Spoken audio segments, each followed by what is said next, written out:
It turns out that giving convicts a bunch of dynamite and blasting powder isn't the best idea. On returning to the Goodsprings Saloon, we find the owner, Trudy, has been having an argument with an angry man in a bulletproof vest. I'm done being nice. If you don't hand Ringo over soon, I'm going to get my friends and we're burning this town to the ground. Got it? We'll keep that in mind. Now, if you're not going to buy something, get out. What the hell is your problem? Trudy, while putting on a tough face for the threatening man, is actually quite hospitable to the courier. Well, you've been causing quite a stir. Glad I finally got to meet you. Welcome to the Prospector Saloon. When asked about the man who is just threatening her, we learn about Goodsprings being in the middle of bad business. About a week ago, this trader, Ringo, comes into town. Survivor of an attack, he says. Bad men after him. Needs a place to hide. We figured he was just in shock, so we gave him a place to lie low. We didn't actually expect anyone to come after him. When pressed further about the subject, we learn that Ringo is hiding in a nearby abandoned gas station, where we can learn more of his story. We also learn more about the group that the threatening man represents. Chain gangs, really. The NCR brought them in from California to work on the rail lines. It was a big escape not too long ago. Some of them stuck together so they could make trouble. That's what we're dealing with now. Trudy also has some information on the group that shot us. Not much, other than they're a bunch of freeloaders who expected a few rounds on the house. I was able to get them to pay up, though. Of course, one of the great cons did knock my radio to the floor, by accident, and it hasn't been working since.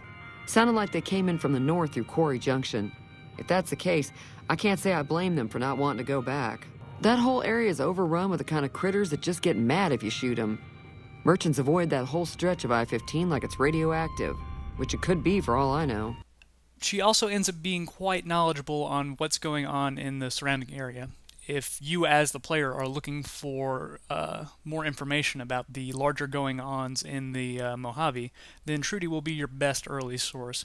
She can tell you more about the NCR and Caesar's Legion, as well as her opinions on both. The new California Republic's got the most power in Nevada. Money, troops, you name it. They do what they can to keep things safe in the region. But if you ask me, they're trying to do too much. They're spread too thin. I'm pretty sure the NCR wants to hold on to the dam because it's one of the few places around that can make electricity. The Legion are a bunch of savages, though. No idea why they'd want the dam. Probably plan on destroying it or something. Slavers, killers, and all other kinds of trouble. They dress up like Roman soldiers, so there's no mistaking it when you see them. The rumor is that the Legion is far larger than the NCR lets on, and that it's been due to luck that the Legion hasn't overrun the territory. Trudy paints a picture of the two largest factions, the new California Republic being a large governmental body that is spread too thin across Nevada to do any real good, whilst the Legion is a tyrannical group of zealots and slaves looking to conquer everything in their path. The NCR as a faction in the past has been present in previous Fallout games, with the player character actually helping with the formation in the first game. The Legion, on the other hand, had their first introduction in this game. They were originally concepted as a faction in the original Fallout 3 by Black Isle Studio, a project commonly referred to as Van Buren. Interplay's method for codenaming projects being derived from the names of previous American presidents. Van Buren was supposedly very far along into production before being canceled in 2003 when Bethesda bought the rights to the Fallout franchise. Many ideas present in Van Buren would later be re-implemented into New Vegas, and I'll make mention whenever I can of these happenings. As you can tell from all her info, though, Trudy serves as a sort of exposition dump, like any good bartender in an RPG should. She elaborates on many details from the opening narration. She gives us a small job to fix her radio that seems to be in perfect working order. This is an early skill check in the game for repair as well as barter for an extra payment for fixing. The static binary skill checks in this game are a welcome design change in my opinion, as compared to Fallout 3's random statistic check. You'll no longer fail a barter or speech challenge assuming that your skill is high enough, and it's even displayed in the dialogue for your convenience. Yeah, I heard it turn right back on after you got done tinkering with it. Here's some caps for the work. Not at all. I'm never sure how much is normally charged for this sort of thing. Here's some additional caps. That should be enough. Now, How about spending some of those caps in the saloon? At the abandoned gas station, we're greeted at gunpoint by Ringo, a caravan trader who seems to be getting a little bit paranoid. That's close enough. Who are you, and what do you want with me? Then again, I guess it isn't paranoid if you know for a fact that men with dynamite are hunting you. He attempts to bury the hatchet, though, by striking up in a card game. It's here that we run into our first instance of gambling in New Vegas. Caravan, as introduced by Ringo, is a highly tactical game played by caravanners with decks of cards that can be customized with whatever cards that you can find in the world.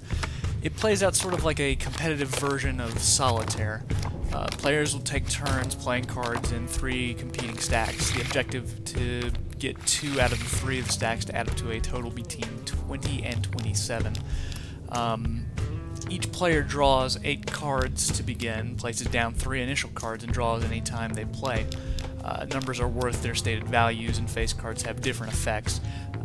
Caravans also go in directions based off play. If a player starts with a 6 and then plays a 7 on top, it has to continue ascending. If I start with a 6 and play a 5 under it, then it has to keep descending. Playing cards of the same suit, though, lets you change the direction. Face cards will attach to numbers and provide different effects. Jacks remove cards from the stack, Queens reverse sequence, and Kings double whatever they're attached to. Jokers will remove cards of the same rank. Face cards are also special that they can be played on opponent stacks. While the rules may seem somewhat complex at first, Caravan is actually simple enough to pick up after a few games. More so, the game, at least to me, seems fundamentally broken, as it heavily favors whoever goes first, which will always be you. As such, it ends up being an easy way to make money, as there are a number of characters in the Mojave that will play and bet against you, including merchants. And as for deck building, with the default deck that Ringo gives you, you can basically include half the 5s and everything up, excluding queens, 4 jacks, and put 4 kings as well. There's also a decent amount of experience bonus for winning consecutive games.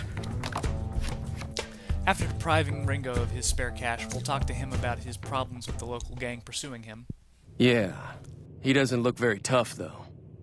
I hear he's afraid I'll shoot him down from one of the windows when I see him. And he's right.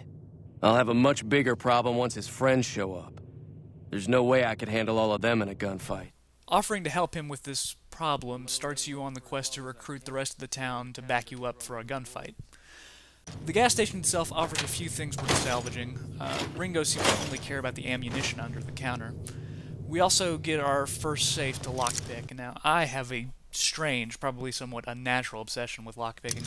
It's very kinesthetically pleasing to pick a lock, get loot, as well as get experience. Here we actually get our first level up. We'll put some points into lockpicking, since I'm so obsessed with safe cracking, as well as some points into guns so that we can prepare for our upcoming duel. The early perks offered to us are largely useless. Perks for flirting are rarely used, and the damage bonus is negligible. Hunter is largely wasted, as wasteland creatures tend to be the least of our worries. Rapid reload can be okay for some slow-loading weapons, but we're gonna circumvent this later with agility. In all honesty, I'm hard-pressed to ever take anything except intense training for another special point. An extra point in endurance serves to boost most stats, as well as a potential upgrade later down the line. We'll start recruiting allies by asking Sunny Smiles if she'll help us. Say no more. I'm in. Well, that was easy. Joe Cobb talks about leaving us alone if we hand over Ringo, but I know his type. He and his friends will come after the town eventually. However, between you, me, and Ringo, we aren't exactly a force to be reckoned with. She now suggests a multitude of different options to help better our odds. In terms of game design, I really love this quest and what it sets out to do. Each option put forth tests a different skill that the player has. Convincing Trudy to help fight requires either a speech check or a sneak check. That does sound like a good plan. Alright, you seem to know what you're doing, so you can count me in. Let me have a word with a few other folks, and I'll see if I can't round up some more members for this militia you're creating. Easy Pete, sitting outside the saloon, is a former prospector. Means I poke through old buildings looking for working tech and such. Some folks just call it salvaging, but never like the term. Way I see it, salvage means it's broken, near worthless. Me, I look for the good stuff, Guns, chems, spare parts. Good money in it. With a high enough explosives check, he'll trust you with some of his old dynamite. Uh-huh. Guess you know what you're doing. I'll go dig it up and get it ready. You'll have it by the time the fighting starts. Chet at the Goodsprings trader shows his shrewdness as a businessman, not totally convinced that the town should be fighting. Now just hold on. I never voted to take on the powder gangers. That's 1,000 cap investment you're talking about. With a high enough barter skill, however, you can convince him that it's in his best interest to help arm the town with a shipment of leather armor. You made your point. I can provide people with some leather armor and extra ammo. Sure hope it's worth it. And I'll be guarding the store while all this is going on. I have to put my business first. You understand.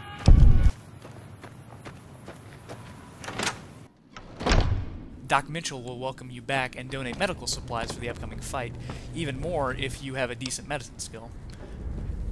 I ain't got much, but it'll do you more good out there than it will in here. Take what I got. There's also a broken gun that you can fix in his house with a high enough repair skill and a chemistry set to make even more medicine if you have enough points invested into science. Finally, in the abandoned school, there's a safe that can be cracked either by hacking the nearby computer or picking the lock.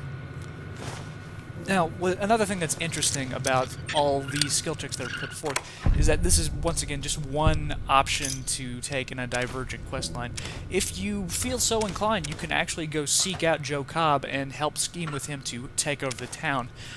Most of these skill checks will remain in place, but you'll end up lying or betraying the town to, you know, get the medicine from Chet and use it against them later.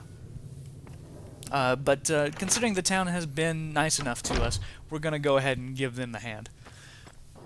With all of our gear and equipment in tow, we head back to the gas station now and let Ringo know that we're ready to fight.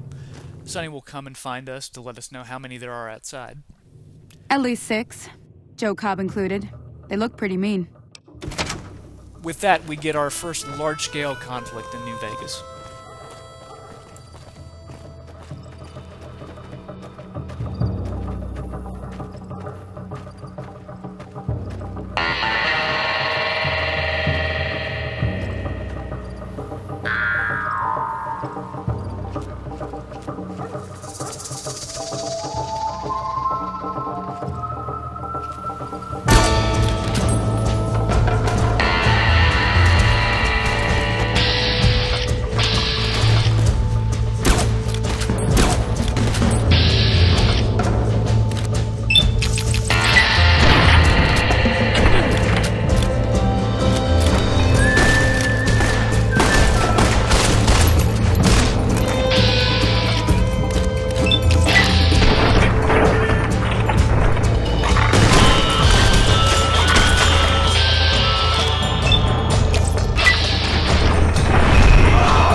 Upon completion of the fight, we'll get another large swing in reputation. We'll become vilified by the powder gangers, and in the future they'll actually attack us on sight.